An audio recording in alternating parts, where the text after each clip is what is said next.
सो hi hello welcome once again. आज की class है आपके बिजनेस स्टडीज की। और बिजनेस स्टडीज में जो चैप्टर हम कंटिन्यू कर रहे थे फाइनेंशियल मैनेजमेंट, हम उसी को कंटिन्यू करें क्योंकि आपके में इतने टॉपिक्स नहीं है, कुछ भी नहीं। अच्छे सारे कंटेंट कुछ भी नहीं है, ठीक है। बट स्टिल जान लीजिए आपको एंट्रेंस में थोड़ी सी मदद मिलेगी, ठीक है। जानने के वक्त आप अपना चैप्टर एक बार दिखा दीजिएगा। चले भाई, जो लोग ऑनलाइन में हैं और जो लोग ऑफलाइन में हैं उनके लिए थोड़ा सा क्रक्स हो जाता है। आज हम मेजरली 3 टॉपिक को कवर करेंगे। फर्स्ट, स्टॉक एक्सचेंज के बारे में जानेंगे। दूसरा, हम डीमटेरियलाइजेशन के बारे में जानेंगे। और तीसरा, हम डिपॉजिटरी के बारे में जानेंगे, ठीक है। जो ऑफलाइन सेशन में है उनसे एक छोटी सी गुजारिश है कि आपके पास फोन है, फोन में अगर इंटरनेट कनेक्शन है तो गूगल ऑन रखिएगा। कुछ कंटेंट को खोजने की हमें जरूरत पड़ेगी, जैसे कितने स्टॉक एक्सचेंज अभी प्रॉपर्ली काम कर रहे हैं, कितने स्टॉक एक्सचेंज काम नहीं कर रहे, किताब में कितने दुए हैं, for the general knowledge concern, ठीक है। नहीं है तो कोई दिक्कत नहीं, मैं अपना भी ऑन रख रहा हूं, मैं भी सर्च करते रहूंगा, ठीक है। चलो भाई, सो लेट्स एक्सप्लोर। बात आती है फाइनेंशियल मार्केट की, और फाइनेंशियल मार्केट में अगर स्टॉक एक्सचेंज का नाम लिया जाए तो बात वही है कि शरीर का नाम लिया जा रहा है, आत्मा का नहीं, या आत्मा का नाम लिया जा रहा है, शरीर का नहीं। ये सीन है। बिकॉज जब भी हम फाइनेंशियल मार्केट की बात करते हैं तो हम डायरेक्टली इमेजिन कर लेते हैं स्टॉक मार्केट, ठीक है। दलाल स्ट्रीट की बात आती है, बीएससी की बात आती है, एनएससी की बात आती है, क्योंकि अल्टीमेटली अगर आप किसी बाजार, किसी नहीं, फाइनेंशियल मार्केट की बात करते हो, फाइनेंस बाजार की बात करते हो, वित्तीय बाजार की बात करते हो, तो उसकी एक ऑफिस है, एक जगह है जिस जगह को हम एक टैंजिबल नेचर के थ्रू देखते हैं, और वो है वो जगह जिस जगह का नाम है स्टॉक एक्सचेंज, ठीक है। नाम तो समझिएगा, एक तरफ स्टॉक है, एक तरफ एक्सचेंज है। स्टॉक सिंपल सी चीज आपको ऑलरेडी बताई गई है, वो सारे फाइनेंशियल सिक्योरिटीज जिसमें हम डील करते हैं। जनरली स्टॉक का रेफरेंस आपके equity shares, preference shares, debentures और बॉन्ड से डील किया जाता है, रिलेट किया जाता है। बात आती है एक्सचेंज। ऑलरेडी आप माइक्रो इकोनॉमिक्स के मार्केट चैप्टर में पढ़ चुके हो, या फिर आपको पढ़ाया जा चुका हो कि बाजार का मतलब क्या होता है। So market refers to the area, place, system, mechanism और administration where buyer and seller are ready to exchange goods and services in return of price, ठीक है। मतलब जब हम बाजार की बात करेंगे तो बाजार एक्सचेंज के बिना कभी भी पॉसिबल नहीं हो सकता। कोई यहाँ पे बेचेगा तो at a single point of time कोई ना कोई यहाँ पे खरीदेगा। तो स्टॉक एक्सचेंज आप रफली ये कह सकते हो कि एक ऐसा मार्केट जहां पे स्टॉक्स का क्या होता है, एक्सचेंज होता है, लेन देन होता है, सेलिंग और परचेजिंग होती है। Is it clear to you? चलिए बोल सकते हैं आप। नेक्स्ट थोड़ा कंटेंट हम लाइन बाय लाइन कवर करेंगे। कहता है a stock exchange is an institution which provides a platform for buying and selling of existing securities. Mind that यहां पे मैंने आपको पहले क्या बताया कि वो बाजार है, ठीक है। अब बाजार का यहाँ पे टर्म हटा के एक स्टैंडर्ड टर्म यहाँ पे ऐड किया जा रहा है आपके सामने, वो है प्लेटफॉर्म। क्या यूज किया जा रहा है? टर्म प्लेटफॉर्म यूज किया जा रहा है। तो स्टॉक एक्सचेंज एक ऐसा प्लेटफॉर्म है जिस प्लेटफॉर्म पे सेलर्स आते हैं, बायर्स आते हैं। किसके सेलर्स और किसके बायर्स? फाइनेंशियल सिक्योरिटीज के सेलर्स आते हैं, फाइनेंशियल सिक्योरिटीज के बायर्स आते हैं। क्यों आते हैं? For the exchange of existing securities. Mind that, for the exchange of existing securities. लेकिन अगर आप यहां पे एग्जिस्टिंग सिक्योरिटीज पे कुछ ज्यादा ही स्टक हो जाएंगे तो आप इसकी मीनिंग को कंप्लीटली नहीं समझ पाएंगे, क्योंकि एग्जिस्टिंग सिक्योरिटी टर्म होना एक सवाल तैयार करता है कि सर जो प्राइमरी मार्केट वाला सिस्टम है वो कहां जाएगा? क्या वो स्टॉक एक्सचेंज में नहीं आता क्या? क्यों नहीं आता? जब हम कहते हैं कि आईपीओ होने जा रहा है, जब हम कहते हैं कि कंपनी स्टॉक मार्केट में लिस्ट हो गई है, अभी अपनी सिक्योरिटीज उतारेगी, तो वहां पे तो एग्जिस्टिंग नहीं होता ना। तो आप यहां पे ये जरूर मार्क करेंगे कि एग्जिस्टिंग सिक्योरिटी में डीलिंग होती है, लेकिन यहां पे सिक्योरिटी की जो पैदाइश है, that's called the term creation of securities, भी आपको यहां पे स्टॉक एक्सचेंज में देखने को मिलती है। जैसे उबर लिस्टअप हुआ न्यूयॉर्क स्टॉक एक्सचेंज में, लिस्टअप हुआ उबर, तो उबर अगर लिस्टअप होता न्यूयॉर्क स्टॉक एक्सचेंज में तो उसी स्टॉक एक्सचेंज में अपने शेयर्स भी तो उतार रहा है आईपीओ करके। तो वहां पे क्या एग्जिस्टिंग सिक्योरिटी था क्या? नहीं, वो एग्जिस्टिंग सिक्योरिटी नहीं था।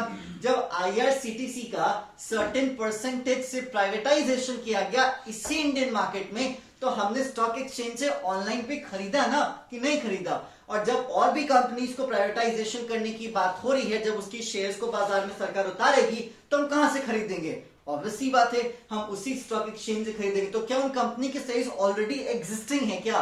नहीं, ऑलरेडी एग्जिस्टिंग नहीं है। हाँ, पहले तो प्राइमरी मार्केट होगा ही ना, क्योंकि आपको क्या बताया गया कि जो कैपिटल मार्केट है उसके दो हिस्से, एक प्राइमरी और एक सेकेंडरी। प्राइमरी पे सेकेंडरी क्या होता है? बेस्ड होता है। अगर प्राइमरी ही नहीं होगा तो आपका सेकेंडरी मार्केट कहां से होगा?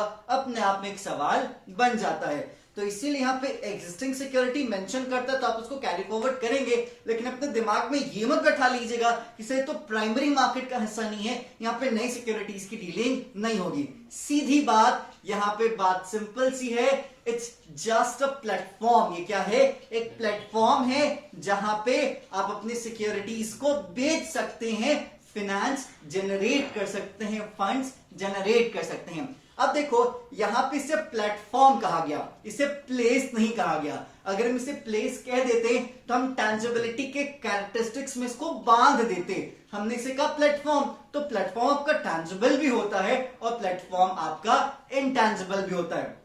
जैसे फॉर एग्जाम्पल के तौर पे अगर आपके सामने रखा जाए, दैट्स कॉल्ड क्विकर, ठीक है? तो क्विकर आपके सामने क्या था? एक जस्ट अ प्लेटफॉर्म था जहां पे आपका अपना पुराना सामान है तो आप आइए, अगर आपको कोई सेकंड हैंड प्रोडक्ट खरीदना है तो आप आइए। आप दोनों को मिलाने का काम यहाँ पे OLX से क्विकर कर रहा था, ठीक है?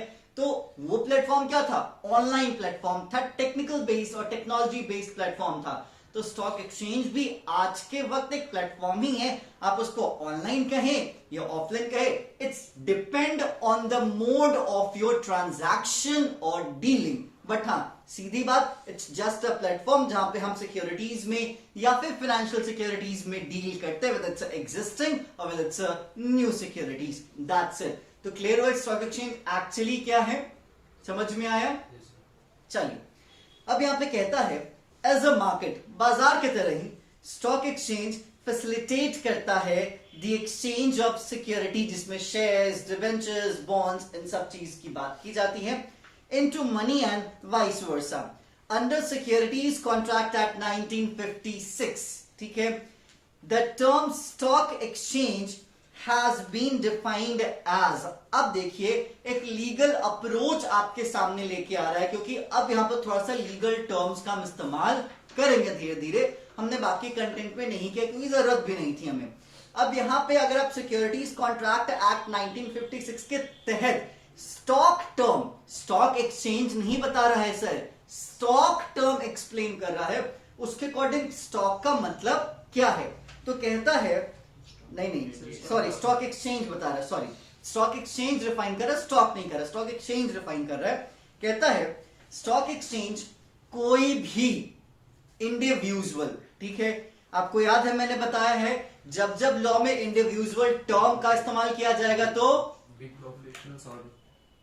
बिग प्रोफेशनल्स, जिसमें एसोसिएट्स की बात हो सकती है या फिर कोई इंसान, ठीक है, इसका जिक्र किया जाएगा। कोई पार्टनरशिप फॉर्म भी इंडिविजुअल के तौर पे ही काउंट की जाती है। हाँ, वो LLP ना हो तो, ठीक है? ओके, LLP एक रजिस्टर्ड फॉर्म है। LLP के लिए पार्टनरशिप का जो रजिस्ट्रेशन होता है वो कंपलसरी होता है, बाकी नॉर्मल के केसेस में नहीं होता है, आपको भी पता है, ठीक है? तो यहां पे कहता है anybody of individuals weather incorporated और नॉट, मतलब उसका लीगल बेस हो या ना हो, वो कानून के प्रोसेस से तैयार की गई हो या ना हो, ठीक है? Constituted for the purpose of, बनाया गया है किस चीज के लिए? पहला टर्म है असिस्टिंग, दूसरा है रेगुलेटिंग और तीसरा है कंट्रोलिंग। तो बात आती है कि किस चीज का असिस्टेंस, किस चीज में असिस्टेंस, किस चीज का रेगुलेशन और किस चीज का control? The business of buying and selling और डीलिंग इन सिक्योरिटीज, मतलब कोई ऐसी संस्था या कोई ऐसा इंसान या कोई ऐसा इंसानों का समूह, भले ही उसे इनकॉर्पोरेटेड किया गया हो या ना हो, अगर वो सिक्योरिटीज की डीलिंग वाले बिजनेस में इन्वॉल्व है, वो आपको फैसिलिटेट कर, आपकी मदद कर रहा स्टॉक्स में डील करने के लिए, ठीक है, या फिर वो स्टॉक की डीलिंग को कंट्रोल कर रहा है, या फिर वो स्टॉक की डीलिंग के लिए रूल्स एंड रेगुलेशंस सेट कर रहा है कि ये चीज ऐसे होगा, ये चीज वैसे होगा, मतलब रेगुलेट कर रहा है, तो वो इंस्टीट्यूशन, वो इंडिविजुअल ही क्या कही जाएगी? स्टॉक एक्सचेंज कही जाएगी। जैसे अगर आप नेशनल स्टॉक एक्सचेंज की बात करते हो, तो नेशनल स्टॉक एक्सचेंज आपको मदद करता है, आपको प्लेटफॉर्म देता है ना कि भाई आपको शेयर खरीदना, एनएसई से खरीद लीजिए। जब भी अगर आप ऑनलाइन जाइएगा ना, तो आपके पास दोनों ऑप्शन होंगे, या तो आप एनएसई से खरीदें या तो आप बीएसई से खरीदें। उसी टीसीएस का शेयर, टाटा कंसल्टेंसी सर्विसेज का शेयर आपको एनएसई में भी मिलेगा, आपको बीएसई भी मिलेगा। आपको जहां से खरीदना है वहां से खरीद सकते हैं। दिमाग में सवाल है सर दोनों में अंतर क्या हुआ? इसकी भी जरूरत नहीं है, आगे हम डील करेंगे। बट यहाँ पे बात समझ लीजिएगा कि जब बाजार की बात आएगी तो ये आपकी मदद करता है कि आपको जहां से खरीदना है आप खरीदिए। दूसरा, कैसे खरीदा जाएगा, कैसे बेचा जाएगा, ये तरीके कौन बताता है? ये आप बताओगे, ये हम बताएंगे? नहीं, ये आपके स्टॉक एक्सचेंज के रूल्स बताएंगे। किसके रूल्स बताएंगे? स्टॉक एक्सचेंज के रूल्स बताएंगे कि डीलिंग कैसे होगी। साथ ही साथ आपके साथ कुछ धोखा ना हो, आपके साथ कुछ परेशानी ना हो, आपका जो ट्रांजैक्शन हो इजी सिस्टम से चले, मतलब आपके ट्रांजैक्शन को कंट्रोल एनवायरनमेंट में प्रोसीड कौन करवाता है? तो वही स्टॉक एक्सचेंज करवाता है। तो इसीलिए कहा जाता है कि आप कंट्रोल की बात करें, रेगुलेशन की बात करें, फैसिलिटेट की बात करें या असिस्टेंस की बात करें, अगर ये सारी एक्टिविटीज आपको दिखती है कि कोई कर रहा है सिक्योरिटीज की डीलिंग वाले बिजनेस में, तो आप मान लीजिएगा कि वो एक स्टॉक एक्सचेंज के तरीके से काम कर रहा है। क्लियर क्या? चलो अब देखो भाई, सबसे पहला स्टॉक एक्सचेंज जो सेटअप किया गया था वो लंदन में था 1773 में। ये है डेटा? नहीं है। अगर डेटा नहीं है तो आप मेंशन कर लीजिए। जो पहला स्टॉक एक्सचेंज तैयार किया गया था, सेटअप किया गया था, वो लंदन में था 1773 में। क्या हुआ? नहीं है उसमें, बॉम्बे का है। चलिए, इंडिया का जो सबसे पहला स्टॉक एक्सचेंज था वो था बॉम्बे स्टॉक एक्सचेंज 1875। 1875 में बॉम्बे स्टॉक एक्सचेंज की स्थापना हुई और वो इंडिया का सबसे पहला स्टॉक एक्सचेंज रहा। ठीक है, साथ ही साथ अगर देखा जाए, यहां पे कह रहा होगा मे बी आपकी किताब में कि लगभग इंडिया में 22 रिकॉग्नाइज्ड स्टॉक एक्सचेंजेस, ये बता रहा है नंबर्स? एनसीईआरटी नहीं बता रहा। चलिए, नहीं बता रहा तो इसको देखने की भी कुछ खास जरूरत नहीं है। आपको बहुत जगह देखने को मिल सकता है कि इंडिया में लगभग 22 रिकॉग्नाइज्ड स्टॉक एक्सचेंज है, बट ये डेटा एक्चुअली करेक्ट नहीं है, क्योंकि हर एक स्टॉक एक्सचेंज की अपनी टाइम लिमिट थी, खत्म हो गई, और लगभग इस वक्त आपके सामने 4 से 5 मैक्सिमम 6 एक्टिवली काम कर रहे हैं, जिसमें से 2 मेजर एक्टिव पार्टिसिपेंट्स हैं, वो है बीएसई और एनएसई। पहले तो स्टेट वाइज स्टॉक एक्सचेंज हुआ करता था, ठीक है, लेकिन अब ये चीज ऐसा नहीं है। क्लियर क्या? चलो अब बात आती है functions of stock exchange. Stock exchange का काम क्या है, स्टॉक एक्सचेंज किस तरीके से काम करती है? सबसे पहली चीज, स्टॉक एक्सचेंज भाई प्लेटफॉर्म है, तो वो 2 काम करेगी। एक तो सिक्योरिटीज की मार्केटेबिलिटी श्योर करेगी। मार्केटेबिलिटी का मतलब क्या? जो फाइनेंशियल सिक्योरिटीज हैं, जो शेयर्स हैं, जो बॉन्ड्स हैं, जो डिबेंचर्स हैं, उनको एक बाजार मिले। क्या मिले? उनको एक बाजार मिले, जिस बाजार में इसकी डीलिंग हो सके, मतलब बेचने वाले का यहां पे एक सिस्टम तैयार किया जाए। दूसरा, यहां पे एक और चीज श्योर करता है, फिक्स करता है स्टॉक एक्सचेंज, वो है लिक्विडिटी। क्या है? लिक्विडिटी। भाई बेचने वाले ने तो बेच दिया, खरीदने वाले ने खरीद लिया, तो क्या बस उस पेपर को लेके घूमते रहेगा पूरी जिंदगी भर? क्या नहीं, अगर उसको पैसे की जरूरत होगी तो वो उसको इन कैश करवाएगा, और इनकैश करवाने की जो फैसिलिटी है इसकी भी श्योरिटी कौन देता है? आपका स्टॉक एक्सचेंज। तो आप ये कह सकते हो फंक्शन में that stock exchange provides the marketability and liquidity of the securities। तो लिक्विडिटी जो फैसिलिटी है उसको भी प्रोवाइड करवाने का काम किसका है? स्टॉक एक्सचेंज का है। तो क्या आप सिंपल तो समझो, कागजों में इन्वेस्ट करना कोई फायदेमंद है कि जब तक आपके पास इन कैश ना हो? नहीं। तो इसीलिए लिक्विडिटी और मार्केटेबिलिटी इन दोनों की जिम्मेदारी कौन लेता है? आपका स्टॉक एक्सचेंज लेता है। ठीक है। नेक्स्ट, प्राइसिंग ऑफ सिक्योरिटीज, मतलब सिक्योरिटीज की कीमत तय करने का काम या उसमें मदद करता है कौन? Stock exchange. अब सिंपल समझो भाई, हम ये बाजार के फंक्शंस की बात कर रहे हैं।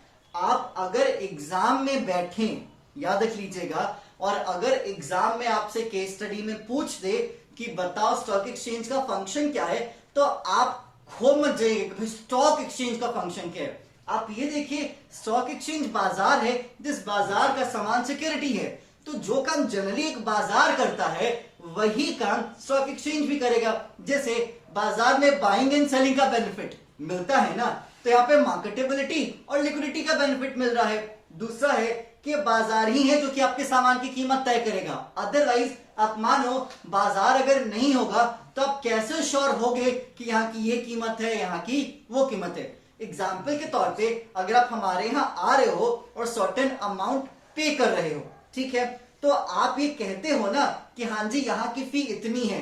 बात होती है यहाँ की फी ज्यादा है, यहाँ की फी कम है। तो वो चीज कैसे तैयार होती है?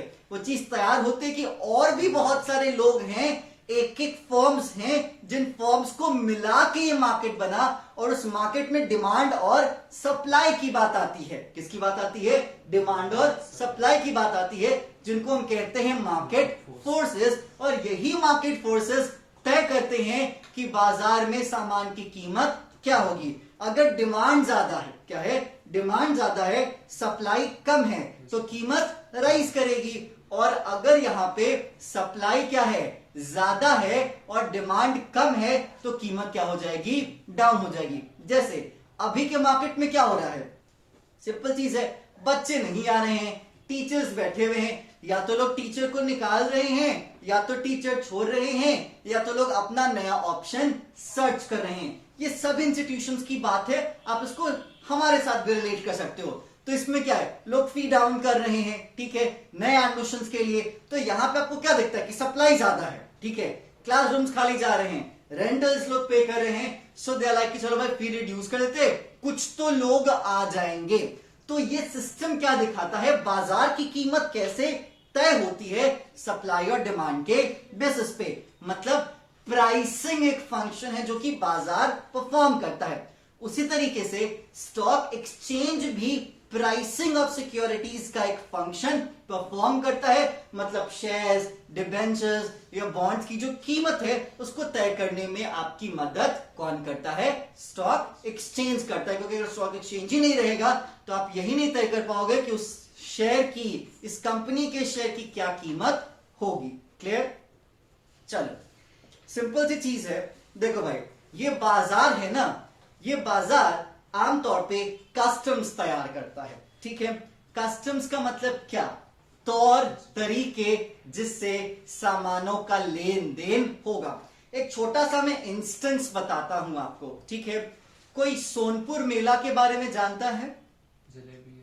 जानवरों का सबसे बड़ा मेला एशिया का, ठीक है। बिहार में सोनपुर मेला लगता है सावन के महीने में। हाथी से हाथी सांप तक बेचना खरीदना है तो उसका भी लगभग काम अंडर टेबल हो जाता है, ठीक है।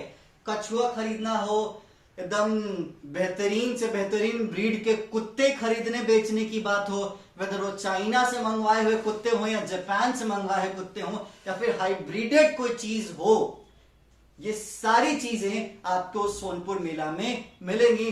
हाथी, घोड़ा, ऊंट, सब चीज आपको मिलेगा, ठीक है। अब वहां पे एक छोटा सा कस्टम है, एज ए इंस्टेंस के तौर पे देखिएगा।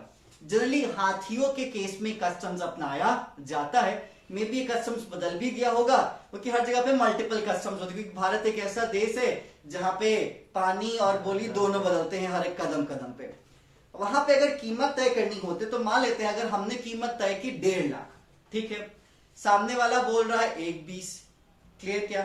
तो 1.20 और 1.5 पे बात आके अटक गई, 30 का गैप आया, ठीक है।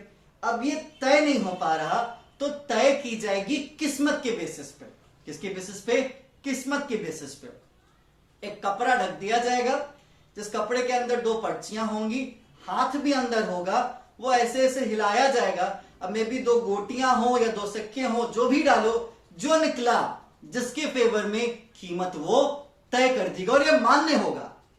ये क्या होगा? आपको मानना होगा। किसी भी कोर्ट तक में चलो जो चैलेंज नहीं होता, क्योंकि कोर्ट तक कस्टमरी ट्रांजैक्शंस को क्या करती है? एक्सेप्ट करती है। एग्जाम्पल के तौर पे अगर आपको कभी देखना होगा तो अगर आप कभी आगे जाके लॉ पढ़ेंगे, ऑब्वियसली बात है आप बीकॉम करेंगे तो आपको बिजनेस लॉ पढ़ना पड़ेगा। उस बिजनेस लॉ में नेगोशिएबल इंस्ट्रूमेंट्स एक्ट है, उसमें हुंडी का जो सिस्टम है वो अभी भी कस्टमरी बेसिस पे चलता है। आप कभी याद कीजिएगा जब वो चीज पढ़िएगा।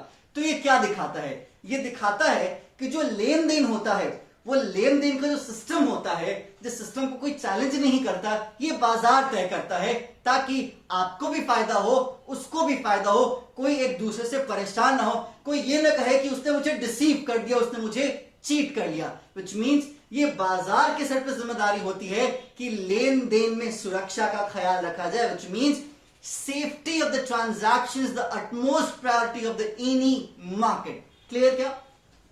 स्टॉक मार्केट में जाओ, अब स्टॉक मार्केट में भी तो पैसे लगा रहे हो ना, और कोई ना कोई शेयर बेच रहा है। अब मान लेते हैं आपने एजेंट के थ्रू, क्या एजेंट के थ्रू पैसे लगा दिए, आपका सर जी पैसा फंस गया, ठीक है, आपको शेयर मिला भी नहीं, आपका पैसा चला गया। तो यहां पे ट्रांजैक्शन क्या दिखा? सेफ्टी था? नहीं, ये ट्रांजैक्शन एक तरीके से आपको नुकसान दे दिया, आपको चीट कर लिया गया। इसीलिए स्टॉक मार्केट्स में ये एडवर्टाइज किया जाता है कि जो लेन देन है वो रजिस्टर्ड ब्रोकर से ही करें। कभी सुना होगा आपने, टीवीज पे भी एड चलते हैं। इनफैक्ट ये भी कहा जाता है कि इस ब्रोकर से आप डील करो, इस ब्रोकर का वो रजिस्ट्रेशन नंबर मांगो, क्योंकि हर ब्रोकर को हर स्टॉक एक्सचेंज में अपने आप को रजिस्टर करवाना पड़ता है अगर वो रजिस्टर्ड तरीके से काम करना चाहे तो यहां पे कोई स्टॉक एक्सचेंज के सर पे एक एक्स्ट्रा काम हम एजेंट को भी रजिस्टर करते चले, हम ब्रोकर को भी रजिस्टर करते चले, हम सब ब्रोकर को भी रजिस्टर करें, उसकी इंफॉर्मेशन लें। क्या उसका शौक है क्या कि अपने सर पे बड़ा काम बैठा लेना? नहीं, उसका शौक नहीं है, ये उसकी जिम्मेदारी है कि इस मार्केट में आने वाले लोगों के लेन देन का ख्याल रखा जाए। क्योंकि अगर ऐसा होगा आपके साथ तो आप क्या कहोगे? नहीं भैया, हम कान ऐंठते हैं, कभी नहीं पैसा लगाएंगे, बड़ी दलाली होती है, लोग पैसा लेके भाग जाते हैं। जबकि आपको पहले ही बताया गया है कि फाइनेंशियल मार्केट आपके देश की डेवलपमेंट और आपके देश की ग्रोथ तक में कंट्रीब्यूट करता है। और अगर इस तरीके की डिसऑनेस्टी होती है तो ऑब्वियसली बात है ये आपके पूरे के पूरे इकोनॉमी के लिए डेट्रीमेंटल साबित होगा। क्लियर क्या? तो इसीलिए ब्रोकर्स को रजिस्टर्ड करवाना, ठीक है, आपके ट्रांजैक्शन के पीछे ट्रांजैक्शन नंबर देना, आपका ईमेल आईडी लेना, जिस कंपनी का शेयर खरीदते हो एक तो उस कंपनी से कंफर्मेशन आता है, एजेंट से कंफर्मेशन आता है, और स्टॉक एक्सचेंज से भी मेल के थ्रू कंफर्मेशन आता है कि हाँ जी आपके पास इतने शेयर्स हैं, इतने शेयर्स की हमें जानकारी ऑर्डर प्लेस किया गया है। तो जो तरीके हैं, जो तामझाम तैयार किए जाते हैं, ये आपके ट्रांजैक्शन की सेफ्टी के लिए ही हैं। क्लियर? चलिए नेक्स्ट देखो भाई, आगे वही बात आ गई कि जो आपका स्टॉक एक्सचेंज है वो आपके इकोनॉमी के ग्रोथ में कंट्रीब्यूट करता है, वो आपके इकोनॉमी की डेवलपमेंट में कंट्रीब्यूट करता है। क्योंकि सिंपल सी चीज, ये बात ऑलरेडी उम्मीद है आपको पता होगा कि कैपिटल फॉर्मेशन के थ्रू ही आप अपने देश का विकास कर सकते हो। क्योंकि जब तक पूंजी का निर्माण नहीं हो सकता, आपके देश की अर्थव्यवस्था का भी निर्माण नहीं हो सकता। क्योंकि यहां पे अगर आप रोजगार की बात करते हो तो आपको व्यवसाय की बात आपको पहले करनी पड़ेगी। When we talk about employment, you should discuss business first because you need to develop the industrial setup. You need to develop the business system. इसीलिए यहां पे कहा जाता है कि इंडिया में एंटरप्रेन्योरल स्किल की बहुत ज्यादा कमी है। इसीलिए कहा जाता है कि इंडिया में मैकॉले का एजुकेशन सिस्टम नौकर तैयार कर रहा है, मालिक तैयार नहीं कर रहा। हम ये सोचते हैं कि शिक्षा नहीं पाएंगे तो हमारी जिंदगी में कुछ नहीं होगा। ऐसे बहुत सारे एग्जाम्पल्स आपको मिल जाएंगे। तो वहां पे शिक्षा बस किताबी ज्ञान या डिग्रियों की बात नहीं करता, यहाँ पे आपके अंदर कैपेसिटी की बात करता है। तो ये सारा चीज कहने के क्या है, इंटर रिलेटेड है। इसीलिए स्टॉक एक्सचेंज में डील करने के लिए आपको ग्रेजुएट होने की जरूरत नहीं है। स्टॉक एक्सचेंज का एजेंट बनने के लिए आपको ग्रेजुएट होने की जरूरत नहीं है। स्टॉक एक्सचेंज में अपनी कंपनी लिस्टअप करवाने के लिए आपको ग्रेजुएट होने की जरूरत नहीं है। तो वो सिस्टम जहां से विकास तैयार होता है, जहां से बिजनेस सेटअप होता है, तो आप ये रिलेट कर सकते हैं कि सिस्टम ऐसा है जिस सिस्टम को बनाया ही गया है देश को आगे ले जाने के लिए। क्योंकि जिस इकोनॉमी का, जिस देश का स्टॉक एक्सचेंज जितना ही पावरफुल होगा, जितना ही बड़ा होगा, जितना ही वैल्यूएबल होगा, उतना ही ज्यादा इन्फ्लुएंशियल होगा। क्योंकि इस वक्त इन्फ्लुएंशियल होने का मतलब है कि आप दुनिया के हर एक कोने को अफेक्ट कर रहे हो। एग्जाम्पल के तौर पे जितनी भी जनरली चाइना की एमएनसीज होती थी, मल्टीनेशनल कंपनीज होती थी, वो सब चाइना में ना लिस्टअप होके कहां जाती थी, न्यूयॉर्क स्टॉक एक्सचेंज में लिस्टअप होती थी। क्यों? क्योंकि न्यूयॉर्क स्टॉक एक्सचेंज काफी लिबरल तरीका अपनाता है और वो दुनिया का वन ऑफ द सबसे बड़ा स्टॉक एक्सचेंज है, जहां पे बड़ी बड़ी जो कंपनीज हैं अपने आप को लिस्टअप करवाती हैं, क्योंकि वो इंटरनेशनल स्टॉक एक्सचेंज है, वहां पे इंटरनेशनल ट्रेडिंग होती है। और कहीं ना कहीं अमेरिका के ग्रोथ के पीछे, अमेरिका की पावर के पीछे न्यूयॉर्क स्टॉक एक्सचेंज जैसी ना जाने कितनी स्टॉक एक्सचेंजेस काम कर रही हैं। तो इसीलिए ऑन एंड ऑल ये आप ये कह सकते हो कि किसी इकोनॉमी की ग्रोथ के लिए उसका स्टॉक एक्सचेंज बहुत ज्यादा जरूरी होता है। इसीलिए स्टॉक एक्सचेंज का एक और सबसे बड़ा फंक्शन है, कोई इकोनॉमी को कंट्रीब्यूट करता है। इसलिए आपको बहुत बार न्यूज में मिलता भी होगा कि भाई आतंकवादियों से धमकी मिली है दलाल स्ट्रीट को उड़ाने की, बॉम्बे स्टॉक एक्सचेंज को उड़ाने की। आपको पता है ना, हमले भी हुए हैं। ठीक है, जाके कभी इतिहास निकालिएगा तो आपको पता चलेगा कि इंडिया के स्टॉक एक्सचेंज पे भी हमले हुए, या हमले की खबरें भी आई हैं, जिससे वहां की सुरक्षा चाक चौबंद बनाई जाती है। और सबसे वन ऑफ द सेंसिटिव जगहों में इन जगहों का नाम लिया जाता है। तो इसीलिए आपकी देश की इकोनॉमिकल पावर या फिर इकोनॉमिकल प्रोस्पेरिटी या फिर इकोनॉमिकल सेंसिटिविटी, इन सभी मुद्दों के अनुसार अगर आप देखते हो तो आपका स्टॉक एक्सचेंज इन सभी में सबसे आगे खड़ा होता है। दैट्स व्हाई हम कहते हैं कि आपके ग्रोथ का एपिसेंटर, एक तरीके से आपके देश की, आपकी इकोनॉमी की ग्रोथ का एपिसेंटर आपका स्टॉक एक्सचेंज कहा जा सकता है। चलिए, अब यहां पे कुछ और फंक्शंस हैं, जो फंक्शंस आपका स्टॉक एक्सचेंज परफॉर्म करता है। नेक्स्ट फंक्शन है स्प्रेडिंग इक्विटी कल्ट। ठीक है, जहां तक बात आती है स्प्रेडिंग इक्विटी कल्ट की, तो कल्ट का जहां तक मुझे याद आ रहा है उसका मतलब होता है नॉलेज या हैबिट। ठीक है, आप इसको एक बार देख लीजिएगा, बट मीनिंग मैं आपको सही बता रहा हूं, समझिएगा।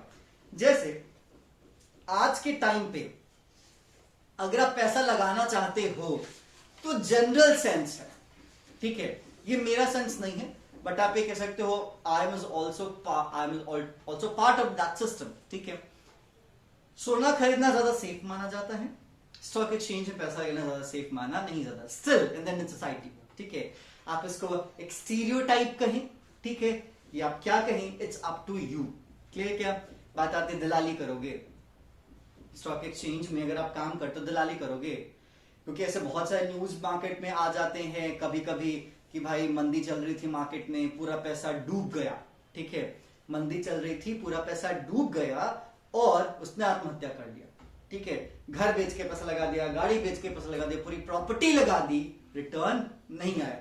ऐसे बहुत सारे एग्जांपल्स हैं जहां पे 4 साल 5 साल पैसा डूबने के बाद वो बंदा अरबपति खरबपति हो गया। ठीक है, आप इसके एग्जांपल में राकेश झुनझुनवाला का भी एग्जांपल ले सकते हो इनिशियल स्टेज में, जहां पर उनके न जाने कितने पैसे डूबे और आज उनके पास न जाने कितने पैसे भी मौजूद हैं।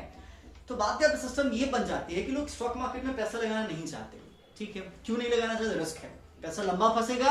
ठीक है, ऊपर नीचे चलेगा भाई, 1 रुपए 2 रुपए का फायदा होगा, आपको समझ में नहीं आएगा। अब देखो, लोग डरते डरते कुछ शेयर्स खरीदते हैं, 100 शेयर्स है या 150 शेयर्स है या 500 शेयर्स है, ऐसे ही खरीदते हैं। अब एक शेयर पे जो बेनिफिट्स होती हैं वो 10 रुपए 20 रुपए 30 रुपए, ठीक है। तो क्या दिखता है, जितना बल्क में खरीदोगे उतना ही बल्क में आपको फायदा होगा। क्लियर क्या? लेकिन बल्क में खरीदोगे तब तो, क्योंकि बचपन से तो डरे बैठे हो, बचपन से सिखाया गया है पैसा बचाओ। क्या सिखाया गया है? पैसा बचाओ, ठीक है। घर खरीदो, गाड़ी खरीदो, बैंक बैलेंस ले लो, स्टॉक मार्केट मत लगा, हाँ इंश्योरेंस करवा लो, मरोगे हरोगे बीमार पड़ोगे तो पैसा इस्तेमाल होगा, ठीक है।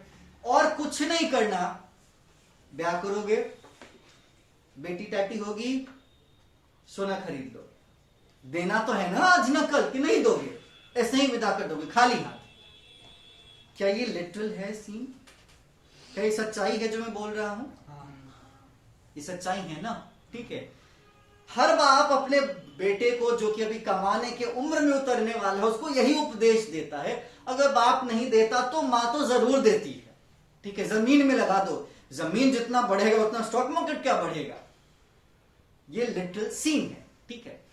तो इस पूरे सिस्टम में आपको यह दिखता है कि बहुत बड़ा हिस्सा पैसे का, बहुत बड़ा तबका जिसके पास पैसे हैं, वो पैसे ब्लॉक कर देता है उन चीजों में जिन चीजों का ग्रोथ रेट उतना नहीं होता जितना स्टॉक मार्केट का ग्रोथ रेट होता है। आपको देखते हैं 5 साल में देखो तो फला का जमीन 50 लाख में खरीदा, 1.5 करोड़ का हो गया 5 साल में, ठीक है। लेकिन 40 साल में 1 लाख रुपए 1000 करोड़ रुपए जब बनते हैं, इसका एग्जाम्पल बड़ा कम दिया जाता है। कंपनीज का ग्रोथ रेट उसी अकॉर्डिंग तो डिपेंड करता है ना। तो इस सोशल स्टिग्मा, इस सोशल स्टीरियोटाइप में जो बडिंग फाइनेंसर्स हैं, जो बडिंग स्टूडेंट्स हैं, जो कि फाइनेंस के स्टूडेंट्स हैं, उनके दिमाग में बैठ जाती है कि भाई सिलेबस की बात है, पढ़ लेंगे मार्क्स निकल जाएगा, हमारे जो पापा कहें जो दादा कहें भाई वही बात सही है। इससे नुकसान क्या होता है? आप एक होगी ना सर, इन बातों से प्रॉब्लम क्या?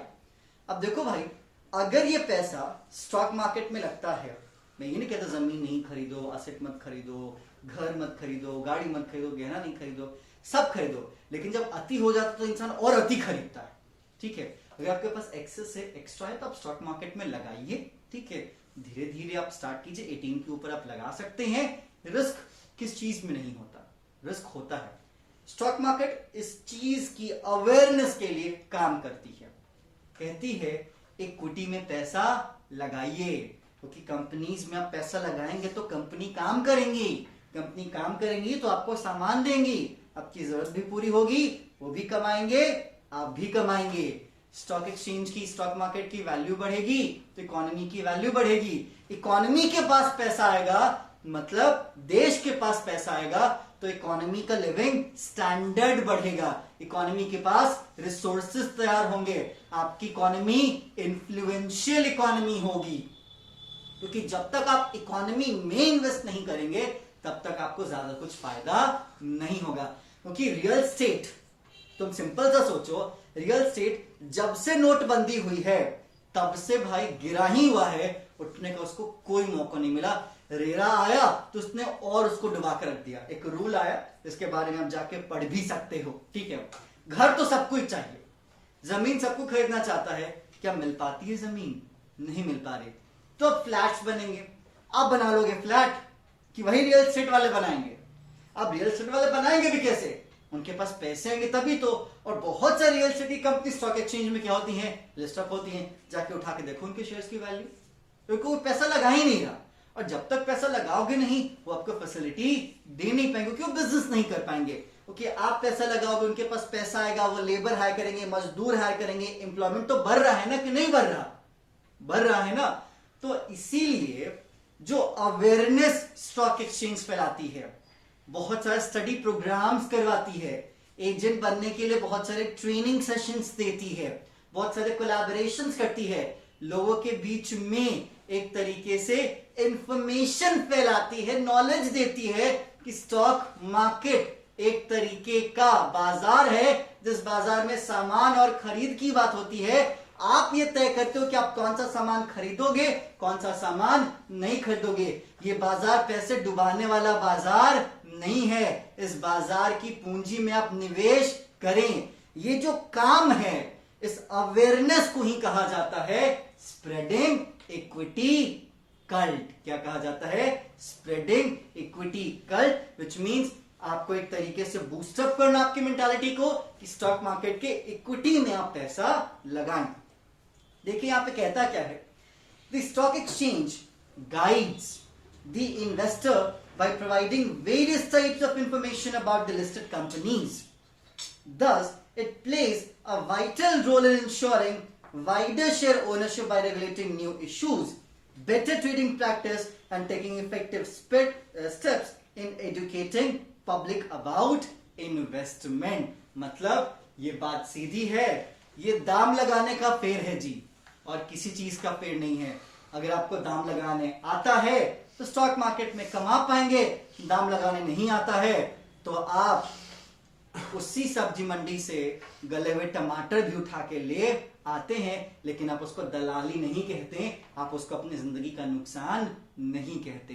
तो सीधी सी बात, सामान खरीदने के तर्ज पे यहां पे भी काम चलता है। दाम लगाने के तरीके होने चाहिए बाकायदा। स्टॉक एक्सचेंज अपना पूरा काम करती है, कंपनी की पूरी इंफॉर्मेशन, आपके ट्रांजैक्शन की पूरी सिक्योरिटी, बीच में कोई आपको ना लूटेगा, ये सारी जिम्मेदारी लेती है, बशर्ते आप लगाएं। यही उसकी एक एक्सपेक्टेशन है इस फंक्शन के बेसिस पे। क्लियर? चलिए नेक्स्ट, छठी बात, या फिर आप ये कह सकते हो कि लास्ट फंक्शन स्टॉक मार्केट का, स्टॉक एक्सचेंज का क्या है। देखो भाई, इसको आप दोनों तरीके से ले सकते हो, पॉजिटिव भी ले सकते हो, नेगेटिव भी ले सकते हो, लेकिन ये पॉजिटिव ही है, ये नेगेटिव बन नहीं पाता, बट लोग ले लेते हैं। Providing scope for speculation. Speculation का मतलब आपको पता होगा, ठीक है, वो चांसेस, ठीक है, वो प्रोबेबिलिटी, इसमें कीमतों को ऊपर नीचे किया जाता है, जिस कीमतों के बदलने से किसी को फायदा हो, ठीक है। इसका मतलब ये नहीं किसी को इंटेंशनली नुकसान हो, इसका मतलब ये नहीं है कि किसी को इंटेंशनली नुकसान हो। एग्जाम्पल के तौर पे मैं आपको बताता हूं, जनरली ये सीन है, ये रियलिटी बात है। लोग एकदम सुबह सुबह जाते हैं सब्जियां खरीदने, सस्ता मिलेगा, ठीक है, या तो लोग एकदम रात में जाते हैं, सस्ता मिलेगा, ये सीन है, ठीक है। ये सीन एक मिडिल क्लास की है। क्या है, देखो, सुबह सुबह जाएंगे जॉगिंग पे, जितना पहले पहुंचेंगे हम उसके पहले ग्राहक होंगे, ठीक है। वो अपना पूरा सब्जी लगा के बैठा होगा, बोहनी के समय पे जाएंगे, मना तो करेगा नहीं। अगर 50 का रेट मैं 35 पे भी तोड़ूंगा, क्या भैया जी ले लो, बोहनी का टाइम है, क्यों अपना लक्ष्य में गुजारे, ठीक है। बस ये दुआ देना कि पूरा शाम मेरा अच्छा से बीते, यही सीन है। रात में जाओगे तो सब जो बिक जाता है, अंत में जो बचता है उसकी आप क्वालिटी चेक करके अच्छा लेते हो। कहते हो बच्चा बात तो लिए हैं यार, दो सस्ता करके, ये भी एक तरीका है। फिर आप गोधुली बेला में शाम के वक्त जाते हो, उस शाम पे भी बाजार बहुत जगह लगता है, फिर वही सीन हो जाता है, बोहनी का बेला है, यही सीन होता है। और अगर आप अपने पेरेंट्स से पूछोगे तो सीन है, तो आप क्या देखते हो, बाजार ने अपने आप से, एक कस्टम है हमारे, ट्रेडिशन की बात आती है, तो अपने आप से कुछ बातें सेट कर रखा है, जहां पे आप कीमतों में नेगोशिएट करोगे। नेगोशिएशन तो हर वक्त होता है, लेकिन आप उस वक्त को चुनते हो जिस वक्त ये नेगोशिएशन का पल्ला आपके तरफ भारी हो।